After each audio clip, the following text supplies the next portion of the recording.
mọ́tò ẹni tájínigbé yìí jí gbé ló fẹ́ lọ tà ní Gbanjo tí wọ́n fi mú un. aago ọ̀pọ̀kú ọ̀yọ̀kú kó lọ ńlẹ̀ kó dowó láfúrásì ọ̀daràn tó porúkọ ara ẹ̀ ní Chukwuebuka Ezulọ ń lù lórí ọkọ̀ ayọ́kẹ́lẹ́ ìgbàlódé bọ̀gìnì dúdú kan Mercedes-Benz GLK SUV tí nọ́mbà rẹ̀ jẹ́ BLF 746EA. ó ní òun wá ẹni tó máa rà á pàápàá owó táṣẹ́rẹ́ lòun sì fẹ́ ta ọkọ̀ náà torí òun nílò owó. èyí làwọn èèyàn sì fi bẹ̀rẹ̀ sí yẹ ọkọ̀ náà wò tí wọ́n ń yọ owó ẹ̀. àmọ́ nígbà táwọn agbófinró kan gbọ́ nípa ọjà Gbanjo yìí tí wọ́n sì ṣàyẹ̀wò ẹ̀ ni wọ́n rí i pé ẹrù ẹlẹ́rù ni ọkọ̀ ayọ́kẹ́lẹ́ ẹnìkan táwọn ajínigbé jí gbé lọ́jọ́sí ni wọ́n bá fi páńpẹ́ òfin gbé Jagunlabi.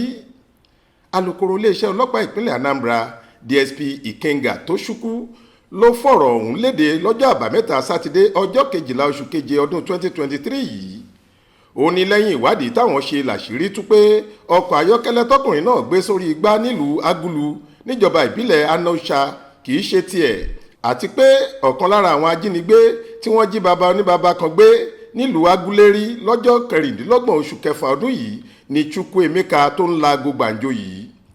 wọ́n láfurasí ọ̀daràn yìí ti jẹ́wọ́ pé mílíọ̀nù 4.5 4.5 million naira lòun àtàwọn ẹlẹgbẹ́ òun táwọn jẹ́ ara ikọ̀ ajínigbé tó ń pitú burúkú lágbègbè Anam níjọba ìbílẹ̀ ìwọ̀ oòrùn Anambra gbà lọ́wọ́ àwọn mọ̀lẹ́bí ọkùnrin tó ní mọ́tò náà káwọn tó tú u sílẹ̀ lẹ́yìn ọ̀sẹ̀ méjì tó ti lò lákàtà àwọn nínú igbó kìjikìji táwọn tọ́jú ẹ̀ sí.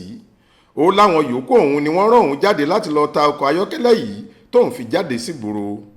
alukoro ní ìwádìí yìí ló jẹ́ káwọn tún rí ẹlòmíín mú lára àwọn ajínigbé ọ̀hún. Ejeka Ufo ẹni ọdún 23 wọ́n dọ́gbọ́n tàn lórí fóònù pé wọ́n ti ta ọkọ̀ ayọ́kẹ́lẹ́ náà kó tètè wá gbowó ẹ̀ àmọ́ bó ṣe jáde síta làwọn agbófinró nawọ́ gán òun náà tó sì dèrò àhámọ́. wọ́n láwọn méjèèjì sì wà lákàtà àwọn ọlọ́pàá ọ̀tẹlẹ̀múyẹ́ níbi tí wọ́n ti ń ràn wọ́n lọ́wọ́ lójúnà bí wọn yóò ṣe rí àwọn yòókù mú tí wọn yóò sì rí àwọn nǹkan ìjà olóró tí wọ́n fi ń ṣọṣẹ́ gbà lọ́wọ́ wọn kí wọ́n tó taari wọn sílé ẹjọ́ láìpẹ́.